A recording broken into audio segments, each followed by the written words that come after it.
content for the last few days have actually been off for the last 2 days for a change. Inde-Car actually had a whole weekend off to celebrate my son's recent graduation from university. So I've had a lovely weekend, not had to read any of the newspapers or watch the TV until I came back last night. And what do we see? First of all, as soon as I came home, somebody takes a pot shot at former President Trump and misses. Seems like he had a very narrow escape, and according to Trump himself, he claims that he was saved by God. It's certainly true that had Mr. Trump not suddenly turned his head just a few degrees, that bullet would have killed him.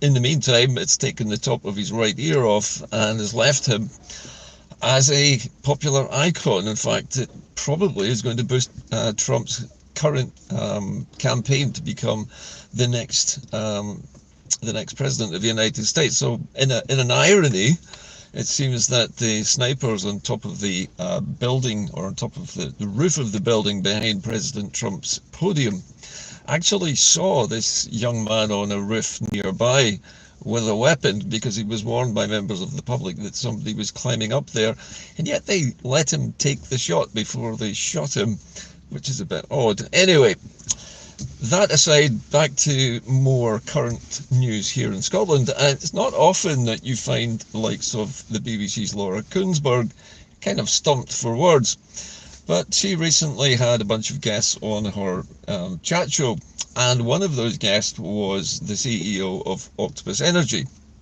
and she was asking him about why energy was so expensive and what he thought the future was for British energy. I think she was trying to find out what he thought of Sir Keir Starmer's idea of a so-called GB energy company, and whether that would do the trick, that would lower the cost of bills. Now, in her preamble, she was mocking, or was adopting some kind of mocking tone with regards to Sir Keir Starmer's plans for GB Energy and his claim that it would reduce your bills.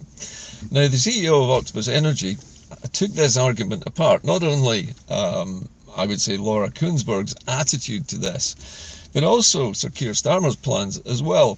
And what he was saying was that if the energy cap, that is the maximum amount that energy corporations in the UK are allowed to charge everybody here for their energy, if the control of that cap was taken away from Westminster and, say, given to a completely independent body, it's perfectly possible that most of the United Kingdom would see massive drops in their energy bills because the cap would be lowered.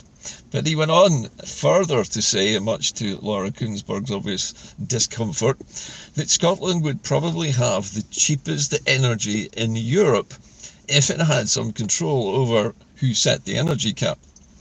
So it's become kind of obvious that even people like the CEO of one of the energy companies is actually saying that his company could be forced to lower energy costs if only the department concerned were to lower the cap.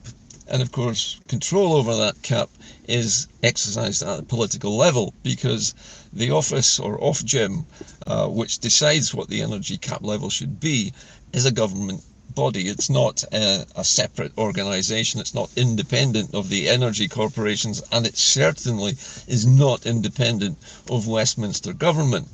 So the decision to keep the energy cap as high as it is was a political one, which has pumped up inflation and vastly increased the profits of the big six energy companies at our expense. Now, we all know, because we live here in Scotland, that we have a surplus of wind energy.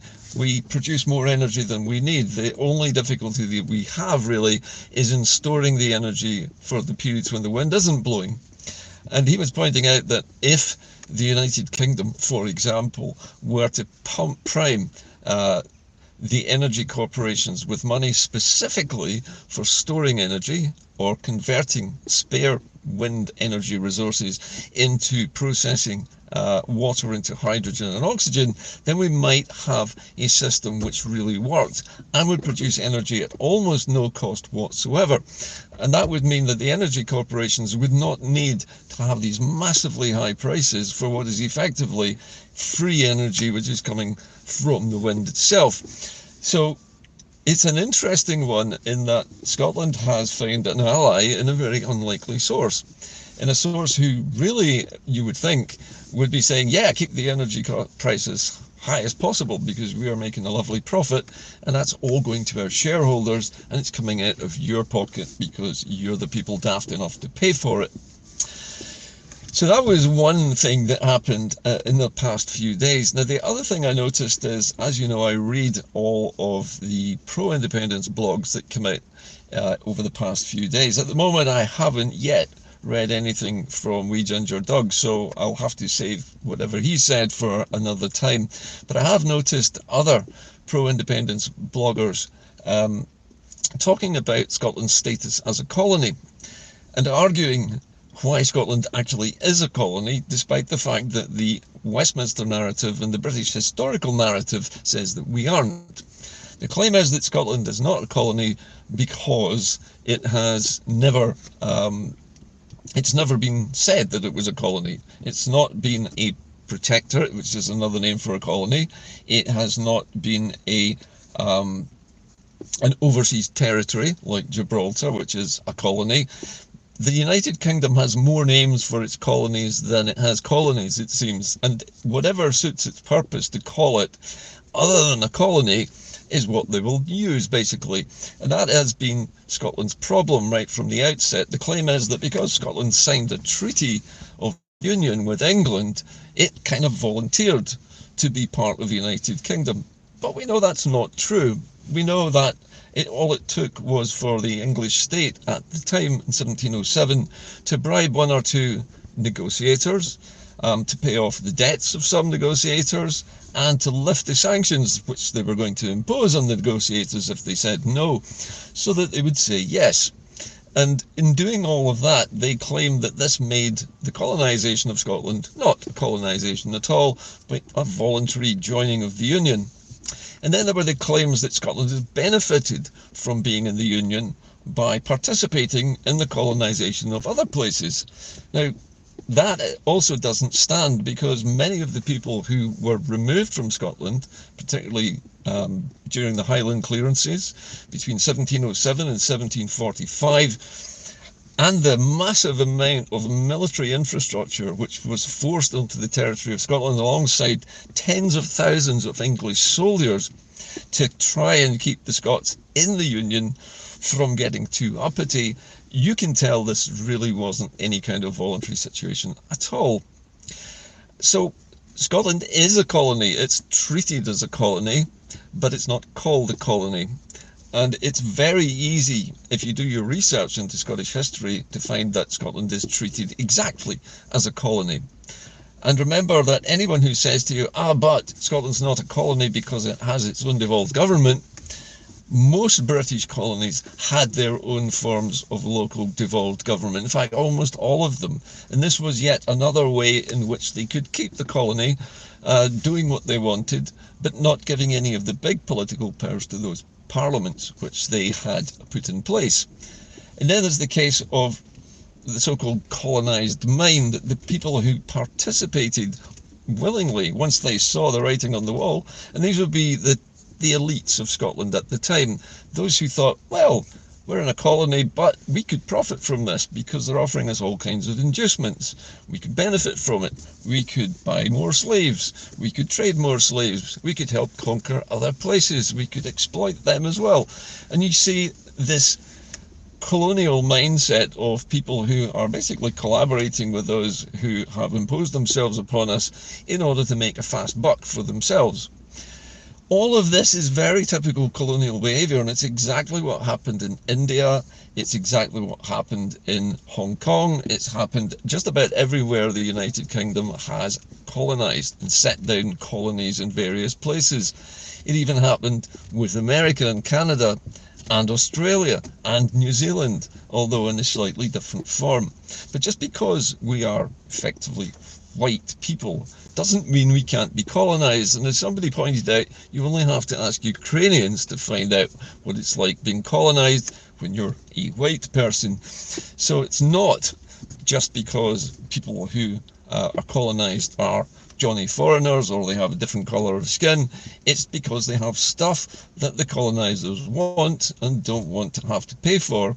And so they colonise the place and say, we're going to help you develop all these wonderful resources of yours, remove all the resources, employ one or two, shall we say, placemen, people whom they have converted to their own cause with bribery and corruption, to oversee the asset stripping of the colonies. And this is going on to this day. And even the man from Octopus Energy said the same thing, that if Scotland had any control at all over the price of energy, then it could provide energy for all its citizens at virtually cost price, the lowest priced energy in Europe, according to him. So what are we doing sitting around here saying we're not a colony when we plainly are? Well, that's where, as I've mentioned so many times before, this is where Salvo comes in. And this is why Salvo's current action to take Scotland's case for decolonisation to the United Nations, the International Court of Justice and other big multinational organisations is so vital to the cause. So whilst our politicians are squabbling amongst themselves and the divisiveness goes on in social media, those of us who are actually trying to liberate the country from colonisation are looking overseas. And that is really where friendships need to be made. And I've actually been people have reached out to me from 1 or 2 European countries already asking how they can help. So I've just pointed out to them, well, the best way you can help is to get in touch with Salvo and start spreading the word amongst your own media.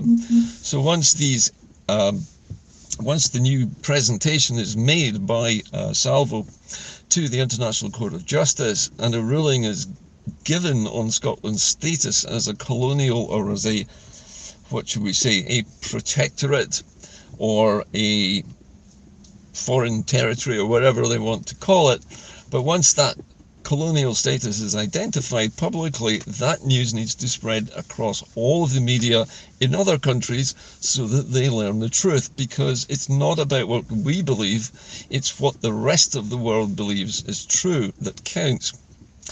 So I guess I'm just preaching the same message here as I've always done, which is to look outside of the UK if you want support for independence, because you're not going to get it inside Scotland any more than we already have, which is more than 50% of the population at the present time.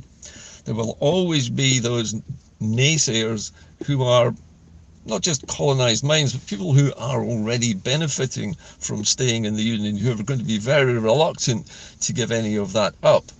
Now, even with Ed Miliband's recent statement that he believes there should be no more new oil drilling happening in the North Sea, that is not going to stop the oil companies from pumping out gas and oil from existing wells, of which there are hundreds. And all they need to do really is keep the exploratory wells they've already drilled in the back pocket for a little while until Keir Starmer's government is gone, and in the ensuing 5 years keep extracting more and more gas and more oil from the fields which are already depleting, just to cover them until such time as they can do this.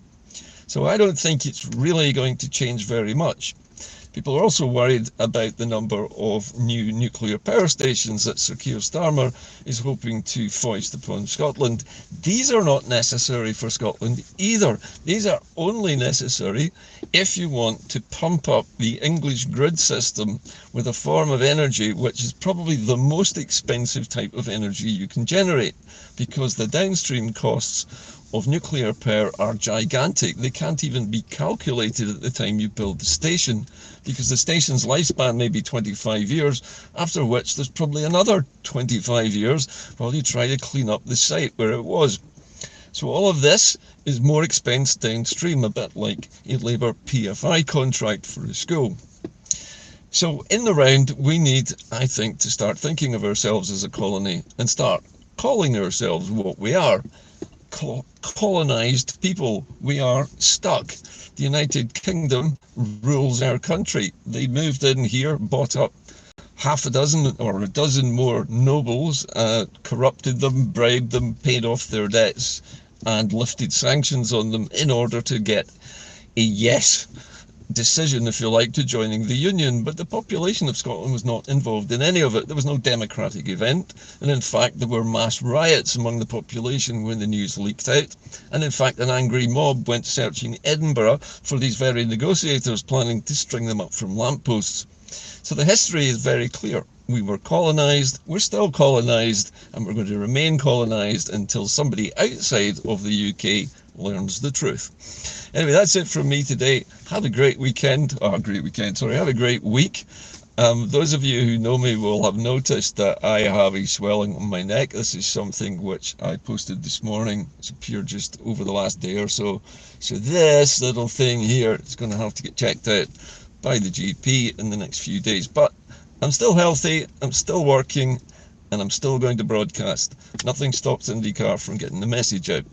Anyway, if you still value these programs and you want to support the channel, you can still do so using my PayPal link, which will certainly appear in other versions of this program later on today. So if you're still interested in keeping Inde-Car alive and you want to make a small donation, that really helps me.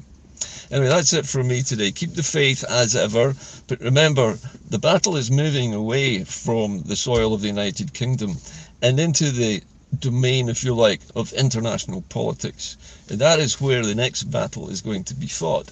But once it's been won, then that will open the floodgates for 2026, when we can actually have a vote to get decolonised in the first place. But we can't do it until we have the rest of the world thinking the United Kingdom lied about Scotland. It's really a colony, and it's high time they were liberated. That's it from Inde-Car today. I'll see you again later in the week. Thank you for watching. And as I say always, keep the faith. See you soon. Bye for now.